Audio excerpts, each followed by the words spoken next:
Hello and welcome to the Handicapable Black Woman Throne Room. My view of humanity is a whole new tea. Okay, so I left off, if you've been listening to part one, the selfishness of Mr. No Heart. I have such a long list, but I will end with the part two. So, because I know with part three, I can probably put some of the stories and examples and other reasons. But let's continue with where I left off, the children. Because if you have been listening, because like I said, I have over 300 episodes. And once I start growing the community on Patreon and stuff, it's like 'cause I already have quite a few of my screenshots from the trolling, despicable, poorly educated MAGA guys from dating apps. Some of them might not be MAGA, but some of them like they are offended because I automatically am not interested in them. And I have a interesting story that I'm going to be sharing pretty soon about a guy who, like, when a woman says that she is that she has the COVID vaccine or any vaccine or that she's vaccinated, I don't need a man trying to teach me or tell me why. Like, a lot of men think that I have to do as they say, or I have to ask for forgiveness or something if they don't agree with it. So then I add it to my list. You must be vaccinated if you're going to date me. And I get so much hate from that. And they don't understand that's selfish. It's like you're automatically thinking, like, because some people say politics have nothing to do with dating. They say that certain decisions are not included with dating, but it does when, if a man's going to keep, especially when it comes to politics, and Republican men are going to keep saying, I'm dumb, I'm an idiot, I'm stupid, I'm a, like, they turn the R word and Democrat, they combine that. I cannot, like, to me, I'm just like, really? Whatever. But it's just to a point where I have over 300 to 400 screenshots from men who can't stand that I'm tired of men telling me that I have no business getting an education and I was or am supposed to be more concerned with having babies and their children and cleaning up after them, and that I am supposed to be more ready to bend over to take their seat or whatever. That and at first I was like, okay, I guess it's over then. But then I did start thinking, like, with my the things my mom used to tell me, as long as you walk like that, no one's ever gonna want you, love you, or marry you. And he already said he was never gonna marry me, so but at the same time, I thought at least getting two out of the three were better than having nothing. At least if I could prove my mother, like, wrong with two out of the three, at least that's something. And even after having to hear the garbage and the highly poorly educated imbecile comments from RFK Jr., I realized that, I guess, it hit home for me because I had to hear stuff like that all my life. Because my mother always told me what I was never going to be able to do, that I would never measure up to my perfect sister, that I was never going to do anything, that I was going to be a failure, that I was going to be nothing. So I think that's why it hit hard. But then it also hit hard because I ended up dating a man who would kind of be like, well, you're getting older. And, or, well, if you start a new relationship now, it's like, do you really think they're gonna want any kids? Do you think they think like me? What do you like? And he would make sure to let me know they're gonna think just like me. And yeah, as I, especially getting older after breaking up with him, getting older and older, most men already have kids. Some of their kids are in their young 20s, or they're in their late teens, young 20s, or whatever, and they don't want anymore. And so that's one reason I know I'm never getting married. It's like I will adopt and foster. I will be a single mom on my own because I will never allow a man to control my life. That's selfish. It's like men want all control, especially nowadays. They want it back in the 50s. But then it's like they want women to just do as they say, but then they want women to work and pay for their own nails, hair, unless like except some men who want the traditional because they want all the power. When they say jump, they want a woman to jump.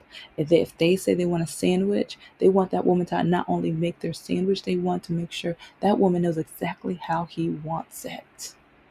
And it's just to the point where I'm like, ew, just disgusting. How just degrade, like, let the woman decide what she wants to be and date the type of woman you want. Because he knew I wasn't the type of woman he wanted, but he wanted to take advantage of me. Like while talking on the phone and getting to know each other, he knew I wasn't the type of woman he would want because he knew I wanted my own business. He knew that I had a lot of education and things like that. He knows that I love learning, growing, and that I am trying to like expand on so many ideas and things.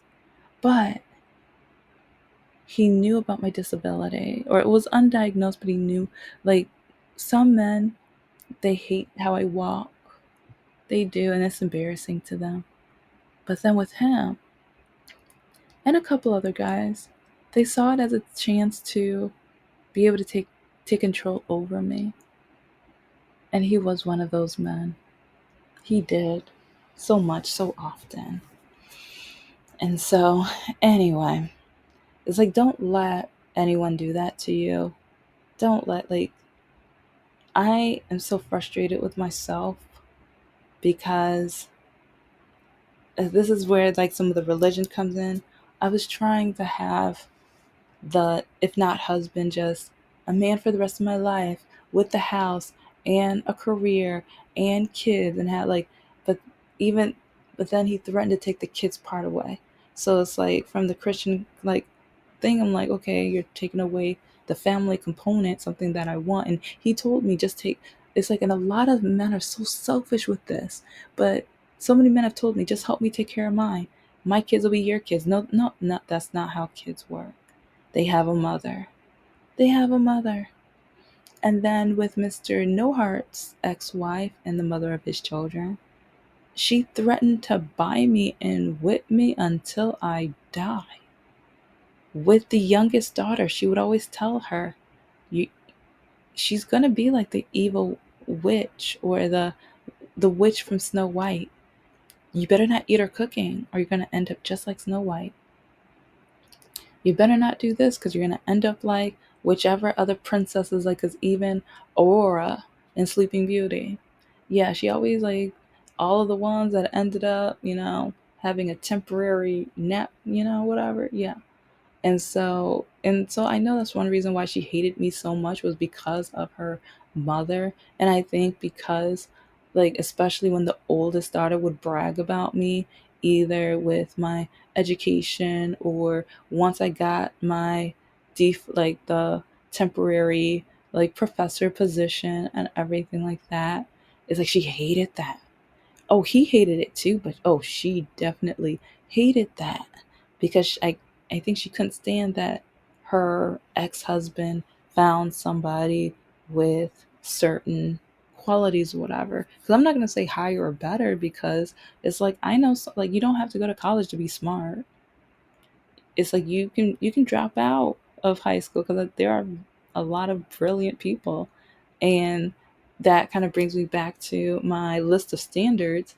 There are so many insecure men and trolls on dating apps because I'm going to tell the whole story about my list of standards, maybe even live, but because I've been planning on going live, showing my face and everything like that or whatever. But it's just crazy how so many men think I'm stuck up because of that. But it's because I only added that you must have a degree, a trade, or even a certification because so many men who don't tell me that women who get an education are a waste of time. What kind of men want a smart woman? Having a smart woman is a pain. Having a smart woman means she's going to talk a lot. I don't care about a woman's opinion. I don't care what a woman can do. I don't want a woman to do anything but bend over for me. Those are the kind of things I kept hearing from men with high school diplomas or less, GEDs and things. That's all I kept hearing from men with that. And I'm not saying that's all men. That's only if that hurt, that means I'm talking to you. But also, if I'm talking to you, but if you might have your own business, you might be a really smart guy with a high school diploma. It's called stop being insecure. You can talk to women with college degrees. You can. But don't be insecure and tell a woman she doesn't belong to be, or she doesn't deserve to be educated. She doesn't deserve her degree. Don't tell her that. Or don't tell a woman that it's a waste of time talking to a woman with a degree. Don't do that. That's disgusting. That's stupid. That's ignorant. That's selfish. And then you just remind me of my ex, because when I got the temporary college professor job, you only got that because, well, actually, that was his mom that said it. But after we came back from up north, after she said I only got it because I'm black, he was like, well, anyone can get that job. Well, not everyone can get that job. Yeah, because he dropped out of college, so he wouldn't be able. But the thing is, I loved. It's like, and that's my heart still goes. Like, I still have a huge heart for his oldest daughter. I miss her. But after we broke up, he blamed me. And the thing is, like, she witnessed the relationship, and part of me is just like, you're now going to hear him say that I'm selfish or that it's my fault. You you saw me cry and beg for him to go to my mother's funeral. You saw, like, before I couldn't drive anymore, and I begged him to at least go to the hospital with me or go to appointments with me when I go have to see doctors, because I was scared of what was happening to me. She saw all of this, but then she still put the blame on me. And it's like, I will say, for the, like, she is like, he is so selfish that he then had his daughter turn her back on me. He told her some of the worst things, to the point where he spread racism to her. Because I remember Thanksgiving, like, my grandmother was full blood Native American, full blood Native American. And I remember on Thanksgiving, at like the Thanksgiving, we were broken up already. We were done. I was done with him. And he was still upset, but I didn't know he still had that much hate, to the point where it's like she said something about Thanksgiving. I'm like, yeah, well, I celebrate Thanksgiving for different reasons, because, with the Native Americans. And she said, well, they should have gotten over that by now. And I was like, you know what? Let me go and block you. Let me go, because I already have enough toxicity in my life. And I don't think I wasn't diagnosed yet, so I'm still going through, like, MRIs, blood tests, and all this other stuff that's very stressful in my life. And I thought I could at least check up on her, see how she's doing. I was saying hi.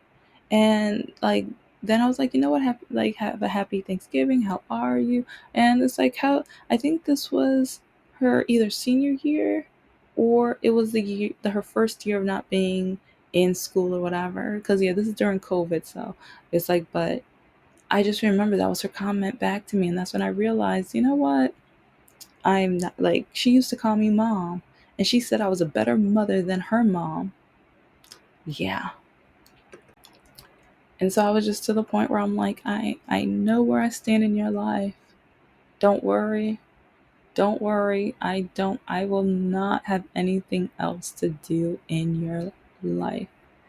And another way where my ex was so selfish, when I could not walk anymore, and I kept telling him, it's like, okay, I need to at least put my few belongings, because I have one thing that I have is Raynaud's disease. That's a temperature disorder. I get cold and hot. It's really odd how my body measures temperature. And so with him, he would always hog, like, not always, always, but so many times, like when we first started dating and stuff and sleeping, like I slept overnight, he would hog the covers. And too many times I would try to get some of the covers back, and he would hit me in bed.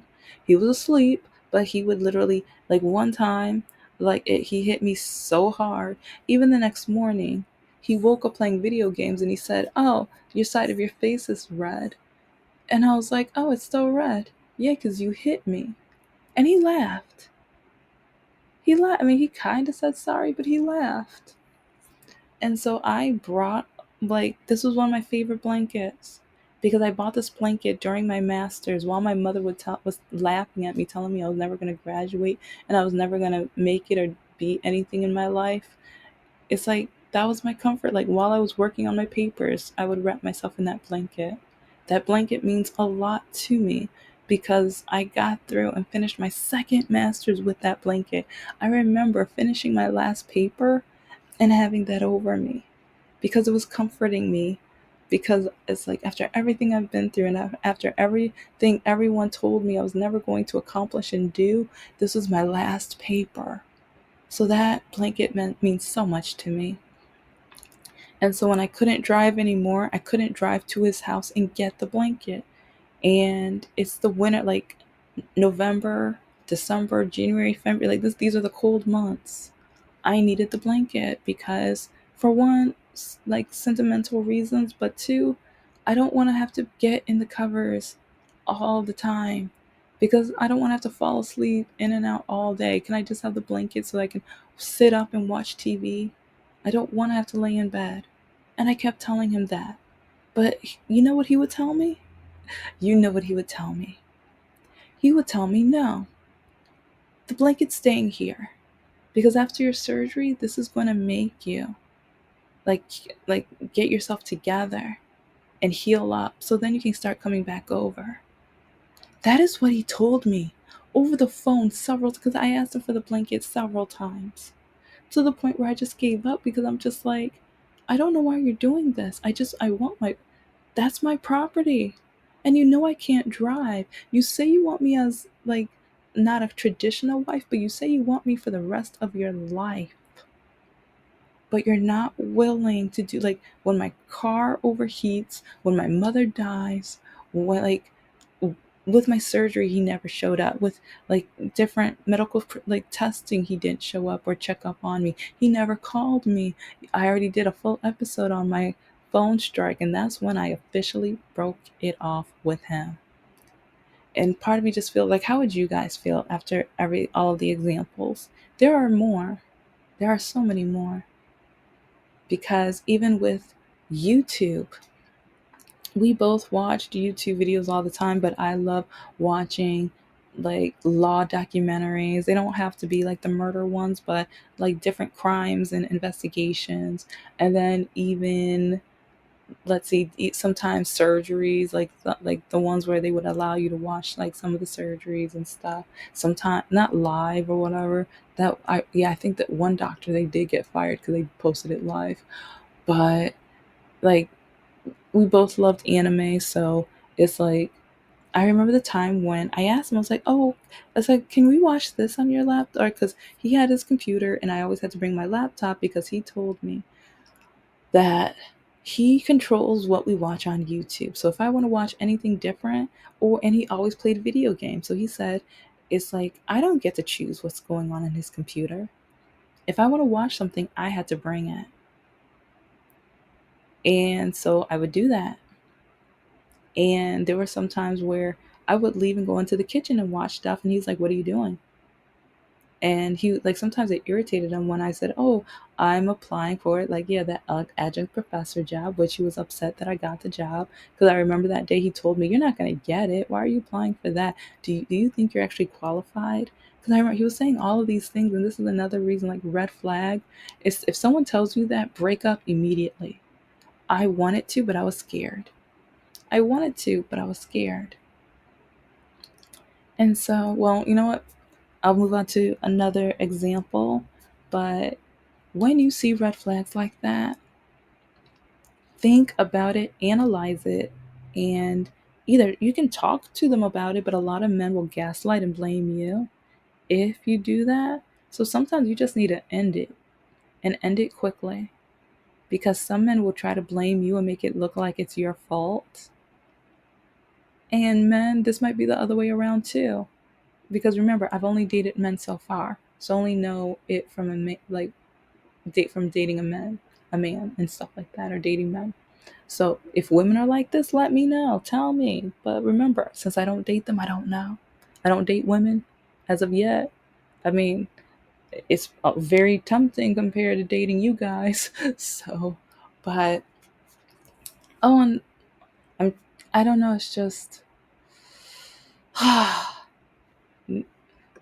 maybe date like one thing I realized is maybe dating isn't for me. I want it to be, but everything that I've accomplished, men hate. And some things that I didn't have to do anything to accomplish it, but get stabbed by a needle. Because like being vaccinated, a lot of men hate. A lot of men. And investing. That's another area where my ex was selfish because I remember when I paid off all of my credit cards and I was paying off my student loans and my credit score was getting higher and higher and higher, and it was already pretty decent, but it's like it was getting up there. I'm like, okay, go me, go me. And so I was cheering myself on. I was feeling really proud and everything because, oh yeah, that reminds me. Yeah, I couldn't go to musicals anyway. I couldn't go to anything that I wanted to see anyway because even at the beginning of the relationship, friends, so called friends, fake friends, would invite me to the birthday parties. And I would ask him if he would want to go with me. And he would always say no. All the time would say no. With my family, because like I said, he never met my mom and dad. I invited him over 20 times to the house. Easter, Christmas, Thanksgiving, like Super Bowl Sundays, like birthdays, whatever. I would invite him. He would say no. So I'm like, at a certain time, I'm like, why am I going to ask you again? But then he would always force me to go up north. He would gaslight me to go up north, tell me it's my fault if I don't go, or say I'm selfish if I don't go. But then he was never willing to meet my family. But then it's like he doesn't like, and some men, some of you guys are so naive and just plain idiotic that you don't see anything that you do. And then if a woman mentions it, you get so upset and mad, or you tell her to be quiet or shut up, or you tell her that she's stupid for observing and or having the evidence to back it up.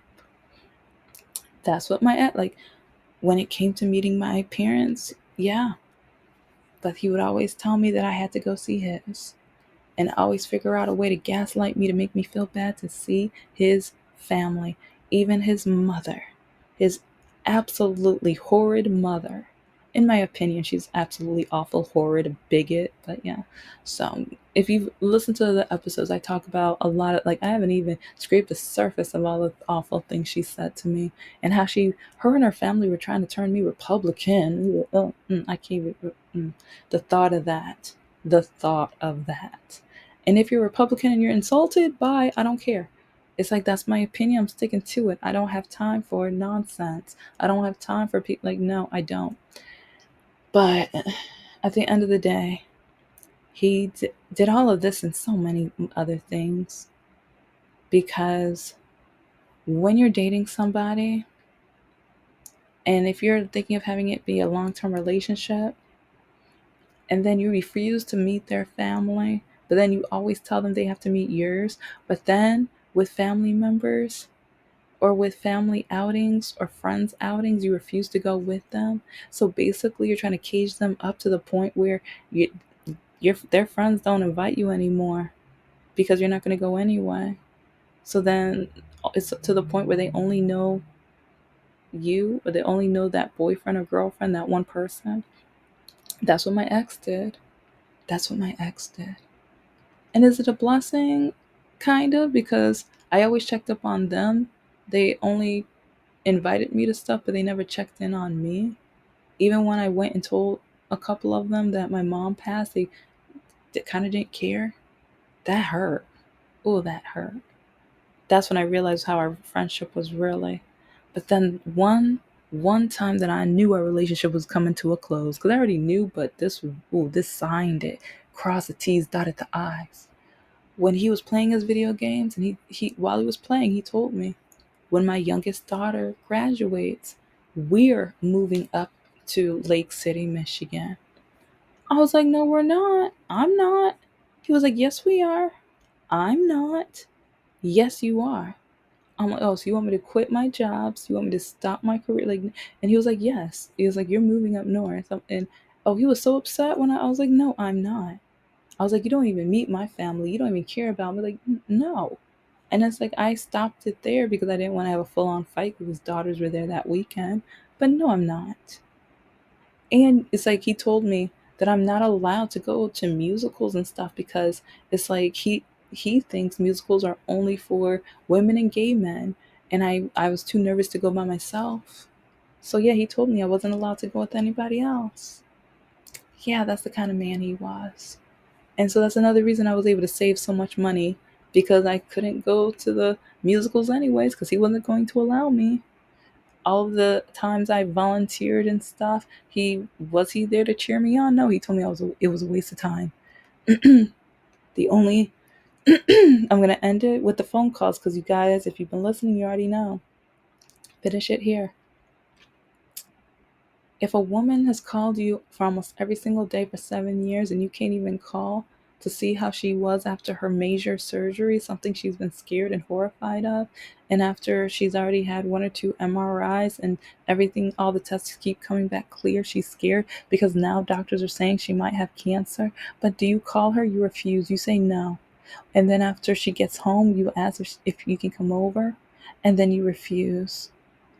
It's like at least for the Super Bowl Sunday, but then the next weekend when you invite him over, and then he pretends he's going to, but then he, like the day that he's supposed to come over, that Saturday, he ignores all the phone calls and text messages and plays video games. So you watch him on Steam for all day while you're working on your story and your novel.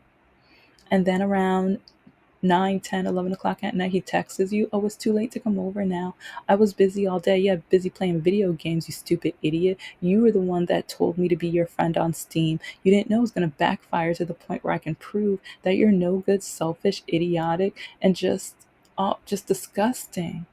But yeah, that's why I broke up with Mr. No Heart. Thank you so much for listening to the Handicapable Black Woman Throne Room. I am a woman, I am of color, and I am handicapable. But most importantly, I am human and you're human too.